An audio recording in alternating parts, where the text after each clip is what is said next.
Moms Without Time podcast. It's all too much and not enough at the same time.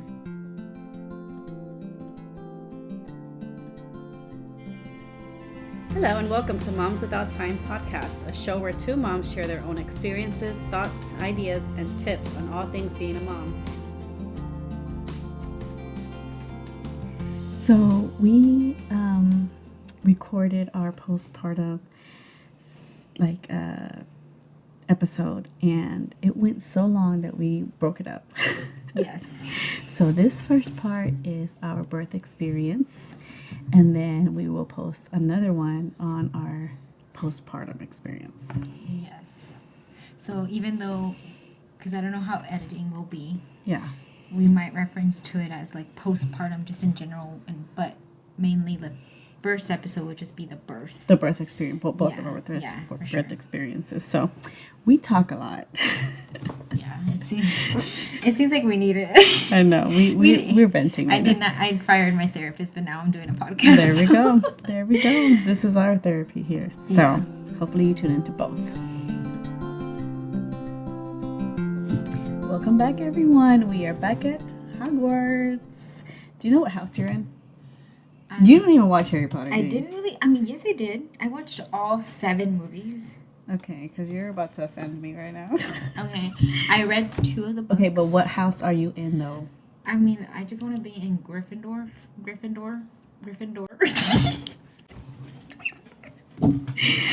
I'm in Ravenclaw. Okay. Okay, but I have a question. Because everybody chooses. No. Did somebody choose you for you? No, you take a test. Okay, well, I need to take the test because I'm just choosing for myself. See, that's what not I right. want to be in. I think you would be in Ravenclaw. Because Ravenclaw is smart, wise, all that stuff. And that's you and me, we're the same. Okay. So then I'm going to start saying that. But I do want to take the test. Yes, we got to get you to take the test. Anyways, we're still here. People have been asking me that for years. I'm like, that's what I've been saying. Just because Because that's the main one. Yeah. You're lying. I think Slytherin. Next time Right? Okay, so yes, we're back here. We are doing a 2-for-1, again, recording session because we make the most of our time that we don't have. Yes. We are actually up late tonight. Our kids are asleep. And if you know me, you know that I hate losing sleep. So you guys are very special to me because I'm literally losing sleep right now. We both had coffee at 9 o'clock at night just to do this, which I'm okay with because I could drink coffee and I was go to going sleep. to ask you that the other day. You literally drink coffee all day long and you sleep and knock out and you don't wake up. I honestly How? don't think I drink coffee for the caffeine. It does not wake me up. It's more just a lifestyle. That's what I'm saying. But you have the caffeine in your system anyways. How do you knock out like that? I don't know. I maybe just that I'm that exhausted. Maybe my anxiety is... Me too. My anxiety plus the caffeine are going like this all day long that I just But you know what's crazy is I'm not a coffee drinker and I wake up with the slightest noise. Julia can just freaking yawn. Maybe that has something to do with it too, the fact that you're a light sleeper. Super light sleeper. It's very annoying. So I'm holding Millie sometimes at night and I'm I'm trying to analyze how I fall asleep so quickly. Yeah. Because I can never tell you. I'll tell you right now. When me and Victor are done talking, done You're cuddling, out. Good night. That's it. The morning, the I'm sun jealous. is shining, and I'm like, whoa, it's already time. I'm so jealous. And with all the coffee you drink, When I drink coffee, I can't fall asleep. Good luck. I'm jealous. Okay, so anyways, we are going to be talking about postpartum today. Fancy. This is a very fun but also traumatizing subject for many people. It's very intense, and I think that not a lot of moms want to talk about the postpartum. Yeah.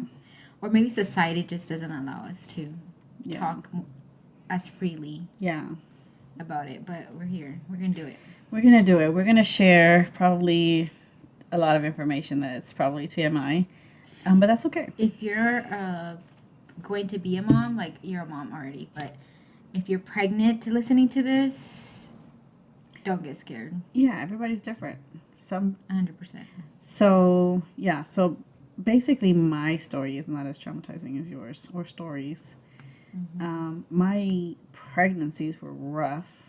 like rough.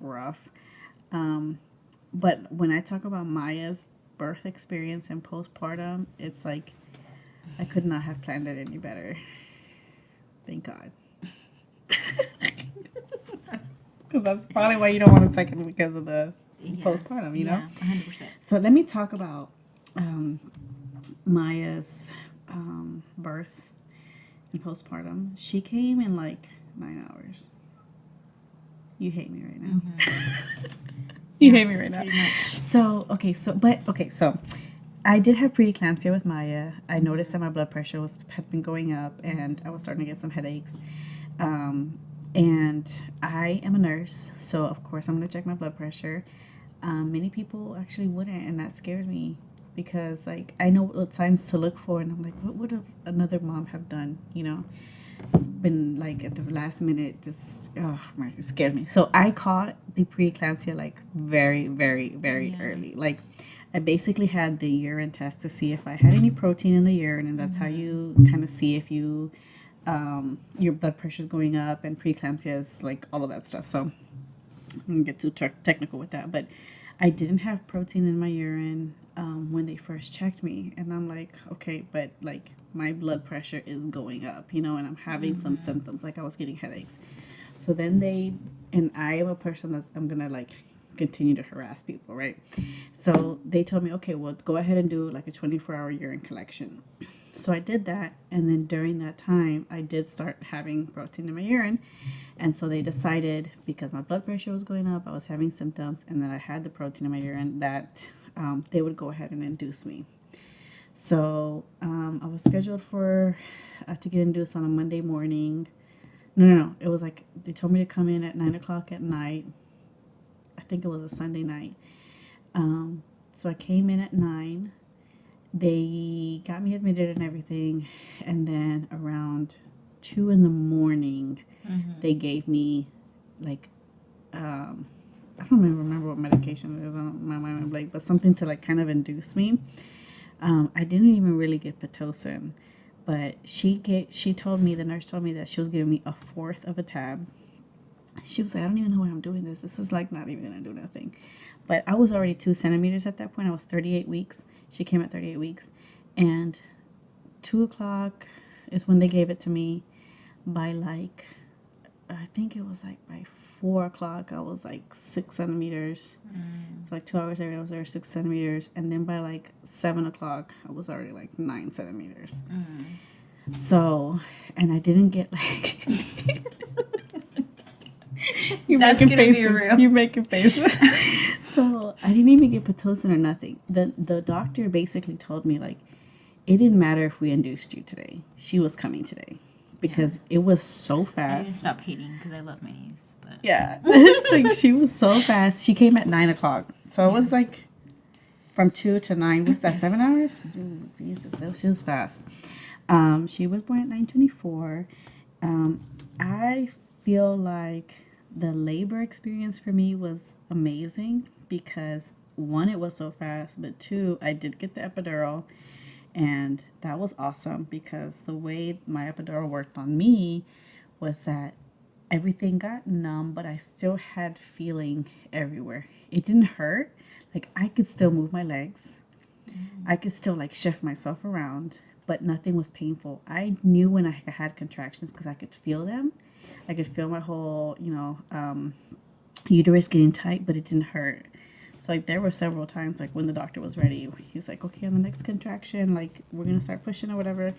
And they weren't looking at the monitor or anything. And I'm like, okay, I'm having one right now. Like I was telling them, like I was contracting, but it wasn't hurting. And I could feel myself push, and I could feel her coming down, but it didn't hurt. So I feel like I experienced best of both worlds, where I could feel that kind of stuff, but it didn't hurt. And so she came in like 2 or 3 pushes or whatever. And should have went first. Should have went first. Sorry, we're laughing because I know her story, and I'm like feeling bad over here. But I did. Okay. So this was the scary part about Maya. So it was good, but her heart rate did start going down. Every time she had a contraction, her heart rate went down. And there was one point where the doctor, like, his whole demeanor changed. And he was, like, very concerned. And he looked at me and he said, you have to get her out on the next push. And Jonathan was like, everybody looked so scared. I was like, oh my gosh, you know? Yeah. And so, like, it actually did, but I only did because he literally had to cut me. So I didn't tear. He did the episiotomy on me. Oh, okay. And because he was like, I think her heart rate was dropping too low. So he had to get her out, you know? So that was the scariest part of everything. And she came and it was beautiful. And we talked earlier on other episodes how, like, I didn't get the golden hour and things like that. But postpartum wise, it was, I just remember the hospital stay. Like, you're so tired. I probably wasn't as tired as you, but you're so tired that, like, you don't even, like, have, like, the drive to do things, you know, because you're so tired. But I did feel like a surge of, like, just happiness, I guess. I don't know what it was, but, like, I couldn't sleep. Like, even though I was so tired, like, I have videos of Jonathan, like, just knocked out, and I'm like, I literally can't sleep, you know? Yeah. And they always say, sleep when your baby sleeps, and I could not sleep in the hospital. I don't know what it was, but ever since then, I can't sleep. So, yeah, I remember packing up, overpacking, because, you know, fresh baby, you want to pack for everything. The things that really helped me postpartum, especially down there in the lady parts, were the witch hazel pads. Those things are amazing. I didn't really use the icicle pads. I don't like those. But I did use the little round circle ones. For Juliet, I used the Frida ones because they had come out with the Frida ones, and those are pretty cool. But, yeah, that was my experience with Maya. Juliet came as fast, but she came a week early. She came at 39 weeks. And with her, my water actually broke. So she came on her own. I was on aspirin for her because I had preeclampsia. So to prevent my blood pressure from going up, they put me on aspirin. But so when she came, I was laying in bed. And I remember I just felt this, like, I heard the pop, but I felt like she kicked me in my vagina. Yeah. I was like, I was asleep and it woke me up. Yeah. It was like the loudest pop.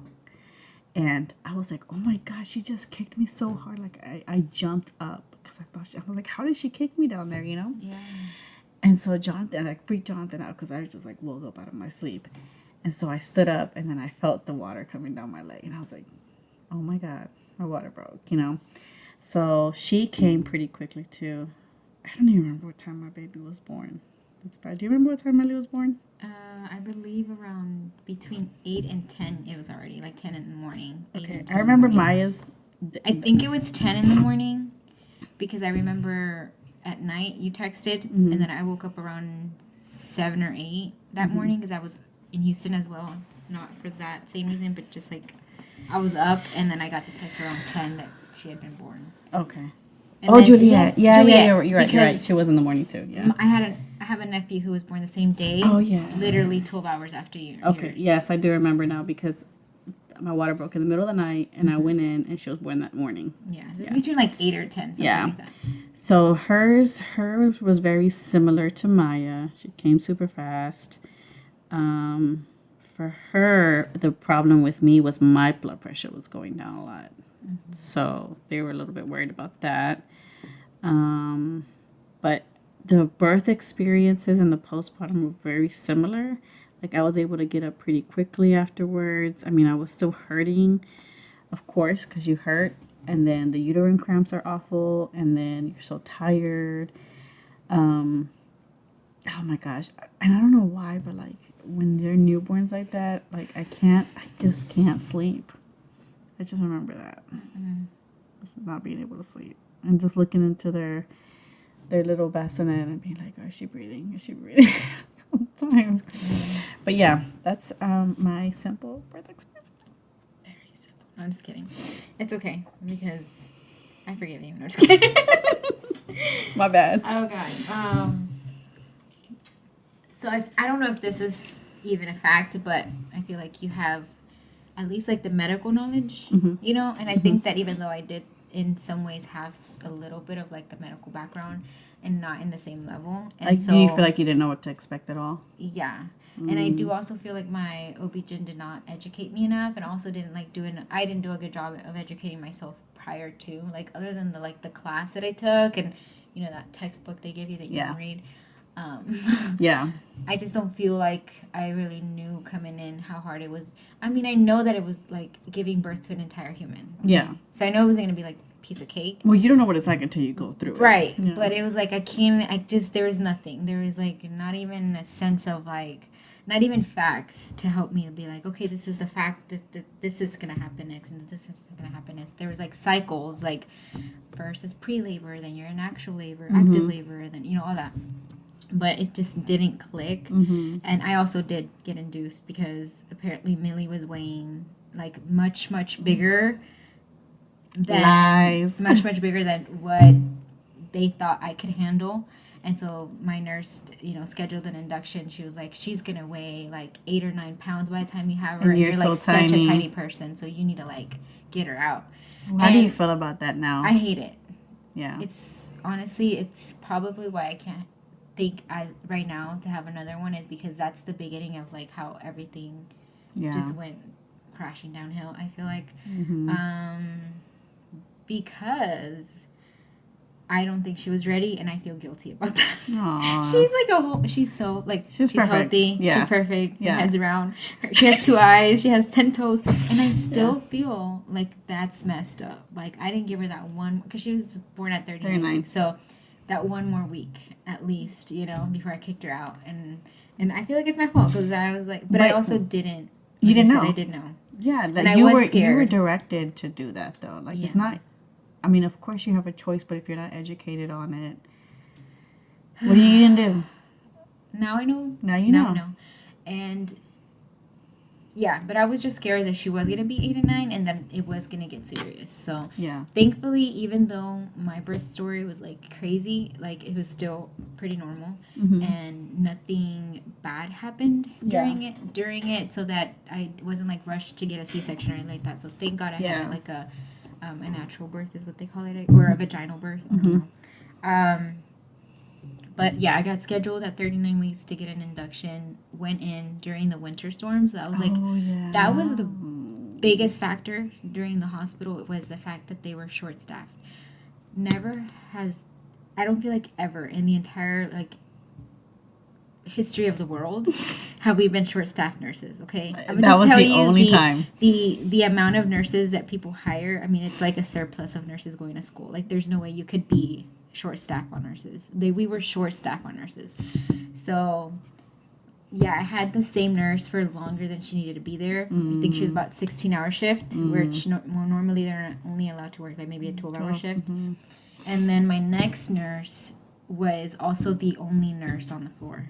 Normally they have about 3 nurses on the floor, so she was the only one taking care of all of these women in labor. Yeah, and so that was hard because I felt as a like never you weren't been getting the attention. I wasn't getting the attention. I feel like I was being like isolated pretty much. Like Victor didn't know what to expect. He couldn't help in any way. Yeah. And then the only one person that could really be the advocate for me wasn't really there to be present. You know. And I don't blame her for it, but it was just like a very hard thing to go through because I remember crying, not necessarily from pain at the beginning. I did get the epidural. I was just mostly crying because I'm like, they don't understand like what I need. I need to be. So here's one thing. So I tried the peanut ball. So I got induced. They did. What's the first thing that they put in there? Not the Pitocin, but the first. I can't remember the name of it. They put that in to like start up labor, and that didn't do anything. And I had that. You have to have that for at least into your, I think 3 or 4 centimeters, and that took at least 10 hours to get to 3 centimeters.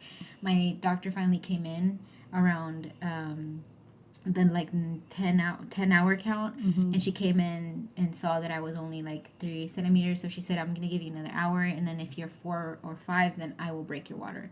So then around like I would say she said that, but then I felt I can't get my facts straight. Okay, go check my chart. But like it felt like she had left, and then 2 to 3 hours later, she finally came back and was like, okay, you're 5 centimeters. Like, let's break your water. And so she had to break my water. And then, although I thought that was gonna be nice, it actually I feel like that's what caused my epidural to like completely go away. Like after that. After that, because I was pretty good. Like I was numb. I wasn't really feeling contractions or anything. I could feel like some pressure, but not a lot. It was really great.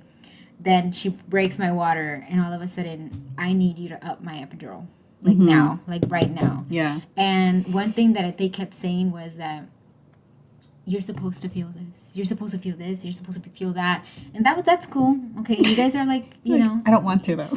But yeah, I was like, no, it's getting to the point where I don't think I should be feeling this. And side note, I did have to get sticked twice for my epidural. The first time they hit my sciatic nerve. Yes. Because they said that, like, that's what they said. They looked at my chart and saw that I had, like, sciatic pain during my pregnancy, so that the excuse that they had hit my sciatic nerve. Okay. I don't know, guys. Yeah, that's what they told me. That's what they told me. It was really bad. The first pinch was really bad, and I was crying. And so it hurt when they did it. It hurt really bad. It hurt really bad. And they were super quiet. Like, the whole time they were, like, staring at each other. Like, the anesthesiologist and whatever the other guy was, like, a nurse. They were just staring at each other and, like, documenting a lot. Yeah. And then eventually they were like, okay, we're going to try to do it again. Yeah. With Juliet, I got stuck 3 times. Really? I had three. You could feel the little holes in your back. Like 3 times, bro. God. It wasn't working. That's crazy. So, see, I was scared that it wasn't going to work. Are they even allowed to stick me 3 times? That's what I'm telling you. They had to document a lot. They were like there for 10 minutes documenting before they were like, let's do it again. You know? Yeah. And so they did it again, and I was like, I didn't know if it had worked or not until I felt the sting, and then I was like, okay, I feel like this is working, because it didn't like hit like the first one. Like the first one felt like it was wrong completely. Yeah.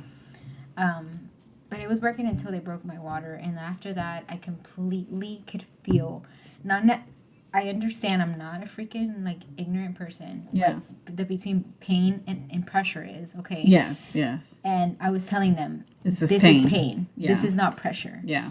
And they made it very, like, I don't know, just so weird, where they were like, you sure you need to get up? Like, they just asked me too many times, like, I'm... Like, if you don't know what you're talking about. My chart doesn't say that I'm, like, addicted to heroin or, like, on drug meds, you know what I mean? Yeah. Like, why can't you just believe what I'm telling you? Yeah.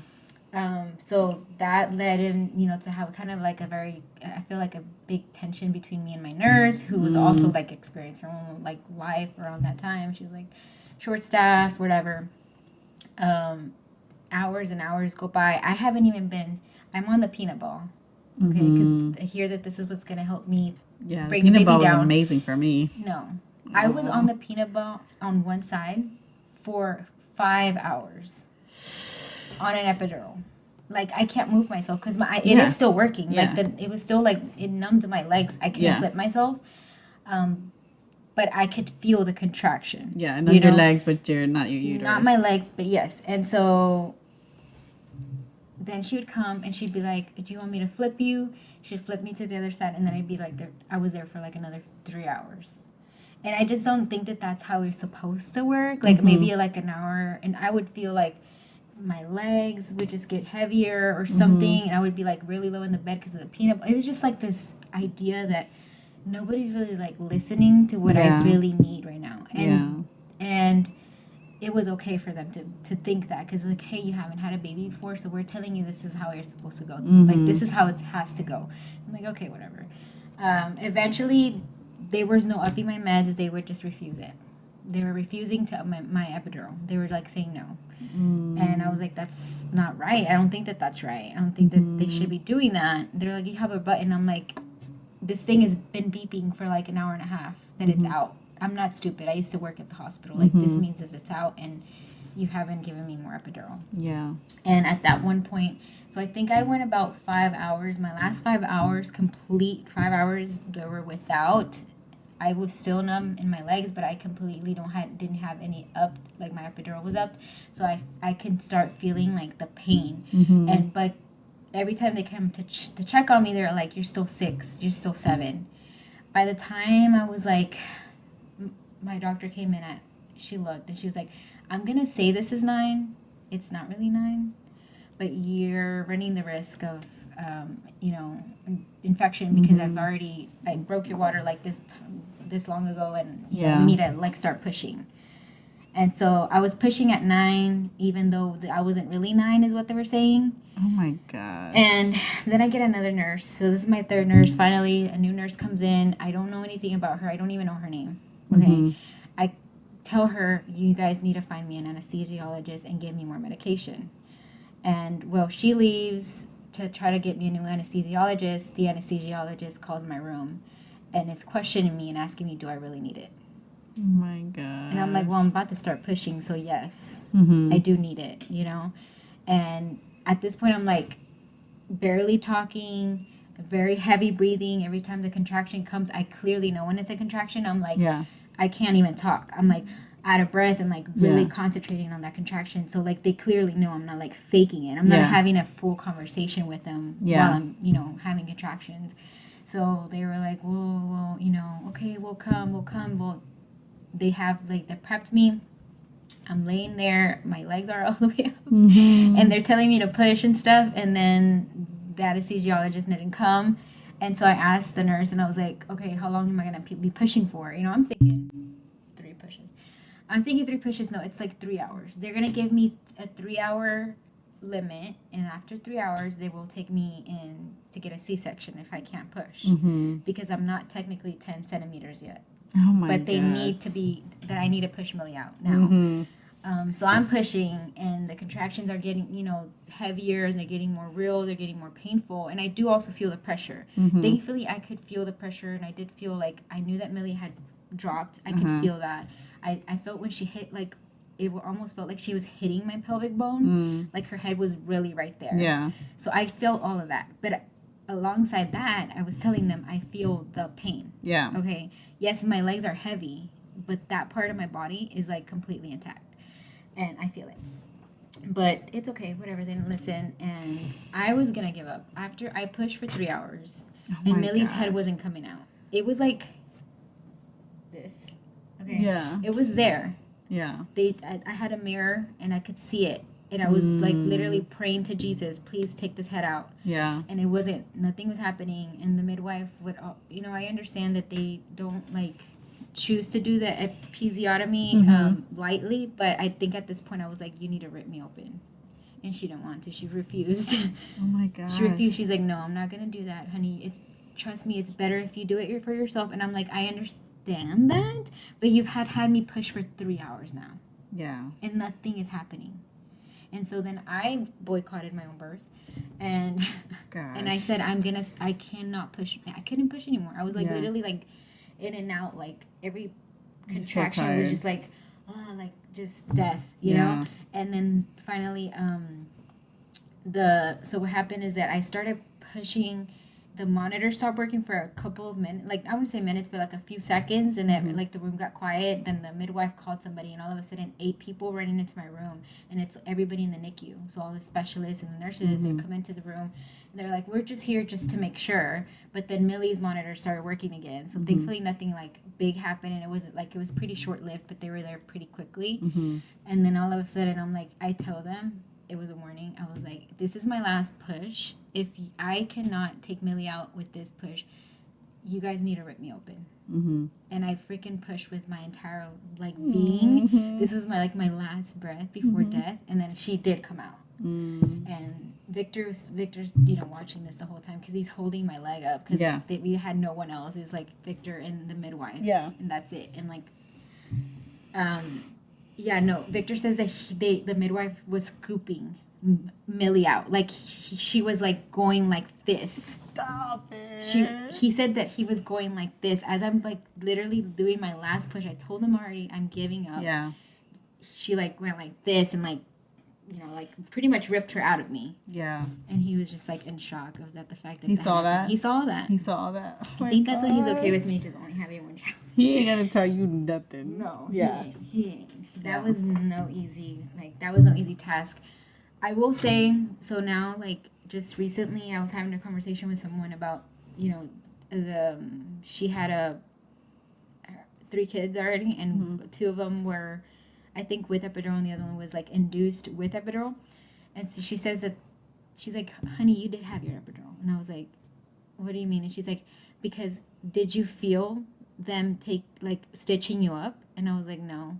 Yeah. And she was like, yeah, you had your epidural the whole time. And I'm like, okay, you're right, because okay, so just before I finish my little story, it has taken probably 15 minutes. When I pushed Millie out, my entire life gave up. Like I'm not even lying. Like the energy was gone. I passed out for like a few seconds. Okay, so then the nurse was like, hey, honey, here's your baby. Millie was on top of me. I don't remember that. I don't remember Millie being on top of me. At one point, they took Millie off me for a second and handed her to Dad because I was like not really there. I was like in and out. And then they were weighing her eventually, and so I was like completely knocked out and coming back in. And then all I hear is like Victor was like, yeah, they're helping you. They're almost done. And I hear the 2 doctors, or the midwife and a doctor, the NICU doctor, they were like looking down there, and they're like, yeah, no, you missed a spot. And then they went back in. Oh my god. To sew me back in. Yeah. And so it was pretty bad. And after that, I mean, it was horrible. Like, you talk about, you not being able to sleep. No, honey. I slept. Yeah. I slept at one point, I think, like, the straight 3 hours. And the Victor was like, come on, you need to feed Millie. They say you need to feed Millie. And I was like, you do it. Like, going to sleep yeah. on the boob. Like, I was like, oh, no, what? Oh my gosh. Like, it was bad. And then to get up was also very hard. I'm Yeah. also like very low pain tolerance, so I think that in hindsight, I feel like that's a lot. You are has to do with extremely that. knowing you your whole life. If somebody, you are very if somebody low. somebody went through my experience, they were like, "This is nothing, Monica." But everybody's different. But it is how That's I felt. That's how know? you are, yeah. And so when I had to get up from that bed, it was the freaking worst. Yeah, it hurts, man. It was so bad. The ice, like you said, didn't work. Yeah. The hazelnut. Did you use the spray? The thing little spray? The spray did help a little bit. Actually, the cooling spray helped more. Like the little foam helped more than anything else. Yeah. So I remember Lathering bottles stuff and up. bottles Yeah. and bottles of Victor anymore of this. But for the longest, sitting was not comfortable. Yeah. Sitting in a rocker was the worst. I had to literally prop my feet up like this. Yeah. Just to feed Millie, because I couldn't just have my feet dangling. It felt horrible. And I bled for a lot. At one point, I bled after, I think Millie was already 8 days, and I had to go in I remember to that, the OB-GYN to get checked because I was bleeding really, really bad. I remember that. But I guess now it's like, whoa, I survived that. You did. And it was only 25-hour labor. Only. 25 hours. 25 Dang, hours. you were awake. She was not ready. Did you sleep at all? Did you have Before- periods of sleeping or no? I think I tried, at the beginning before my water broke, but that was only so early. I think it was only 9 hours. 9 hours, yeah. And at that part, you're just so excited that a baby's about to come into your life, so you don't sleep. But then when you really need it, it's too late. Your legs are up in the air and you have to push. Yeah. No, that's tough. I am glad. Don't get me wrong. I'm glad that I didn't have to go in and get a C-section, and the recovery would have been crazy. Yeah. Knowing that, but I have learned my lesson. I'm not gonna get induced unless it's medically necessary. Not because of weight. This was not a medically necessary induction. Yeah. Even though I felt like it was. It led me to believe it was because I didn't know. Yeah. But it wasn't. You learn that so many of those ultrasound weight guesses are incorrect. Millie was born at 7 pounds and 9 ounces. Yeah, just 1 more week. I mean, 1 more week she would have been 8, but you probably still could have done 8. But I also don't think that she would have been 8 You don't think so? Because 2 weeks prior she was on my ultrasound. She was 7. She was weighing 7, and she came out 7. Gotcha. You know what I'm saying? Yeah. So I don't think that I don't know. I just don't think she would have grown that much in 1 week. Yeah. But My babies were tiny. Maybe that was why it's like easier for me because my babies were little. Maya was born at 38 weeks, but she was 5 pounds 11 ounces. It's tiny. And Juliet was like 6. Gosh, I can't remember, 6'3" or something. Okay, guys. So that was our birth stories. I know it's pretty intense. Yes. They look different. Yeah. They're totally different experiences. Even with you, two different Two different. children and two different experiences. Even though, in some ways, they were similar. Yeah. You experienced a lot. Yeah. I think all moms, it's just like everybody has a different story. Yeah. And we just got to go in there and just doing our best. Yeah. Like I said, doing our best. So we hope that you enjoyed listening to our birth stories, and I enjoyed sharing it. So we just want you guys to come back for the postpartum part because it's like a second part to this one. But make sure that you follow our page, that you subscribe to our channel, and you like this video, and if you're listening to our podcast, make sure you go and follow us on Instagram at Moms Without Time. yes, and also give us a review. We would like that. Yeah, make sure you let us know how awesome we are. Bye.